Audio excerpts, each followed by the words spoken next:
2016, and it is time for the finals.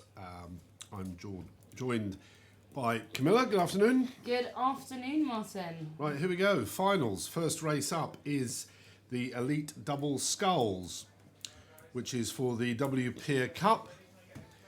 And in this race we have Wallingford Rowing Club against Leander. And it really is an international affair, I believe, in terms of standard of the race, as we would expect from an elite race by all accounts. The Wallingford boat, two lightweight single scullers at World Championship level, Eleanor Piggott and Brianna Stubbs. And in the Leander crew, who will contest on the Buck Station, Debbie Flood, who's a household name, and Lucinda Gooderham. So, I'm sure we'll have a cracking race here. They're sat on the start line currently, just getting aligned. And yeah, lots of international calibre. Eleanor Piggott and Brianna Stubbs, of course, silver medalists in the lightweight World Championship quad last year at Aiguebelette. And, well, of course, Debbie Flood, Olympic medalist. Lucinda Gooderham, another sculler from the World Championships over many years. So, lightweights versus heavyweights. Am I right, Martin? Yeah.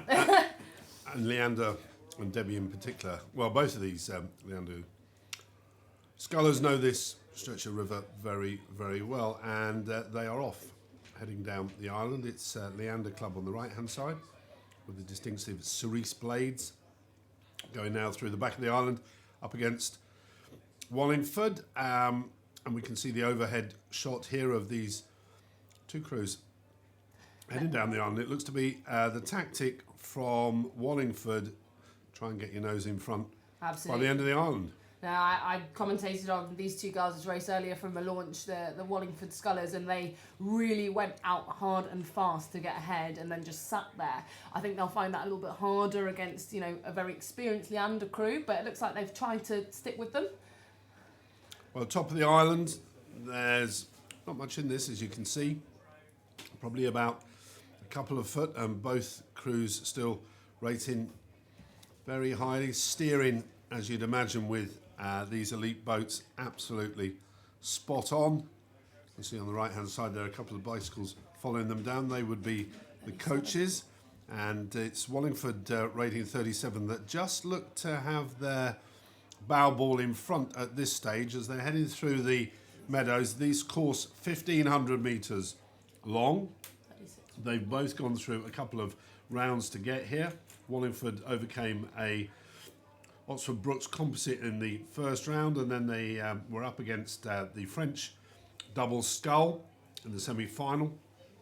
Leander, they were University of Massachusetts in the first round, and Isle of Ely Imperial composite. Both of those races they won quite comfortably. Ooh, and it they're just seems to be in for they're in for a race here. So this is very, very close indeed as they're coming now down towards the end of the car parking area towards Remenham Church.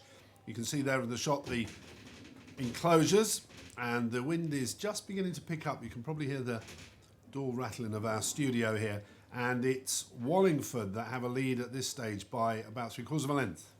Absolutely. I think this Wallingford crew certainly go with the tactic of getting out in front early, and especially as lightweights, I think to get the psychological advantage over the two sort of open weight scullers, they have to keep the rating high. They're already rating higher than Leander, who are currently down at 36, and they've managed to press out to about a length lead, which I think Leander will maybe be a little bit scared about that. I'm not sure, but Leander have had a couple of really comfortable bypasses through to the final, and Wallingford have had to race a little bit harder. They had quite a challenging race against the French, as you mentioned, in the semis, and I think that might have given them a bit of good racing experience to take through to the final. They really did push it for the whole of the 1,500 metres, the Wallingford crew. They're just coming into the enclosures now, and our commentary position, which is getting a little bit of attention from the wind.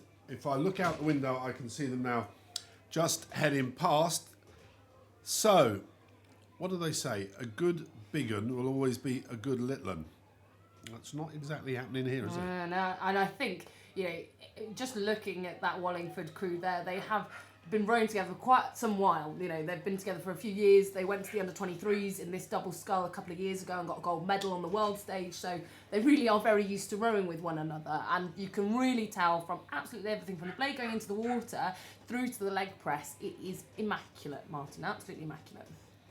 Yep, they're moving away now from the enclosures, and we can see that the Leander double is not really making an impression, and it is Wallingford that are moving away comfortably as they head off now past the enclosure area down towards Upper Thames, and from Upper Thames then they finish at Remenham Club, so 1,500 metres, and they've probably covered about 1,000 metres.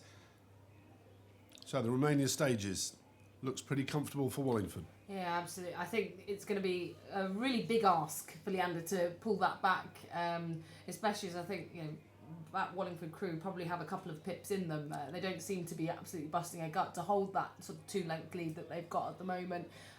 They've got places to go. Leander, I think, would have to do something pretty special to catch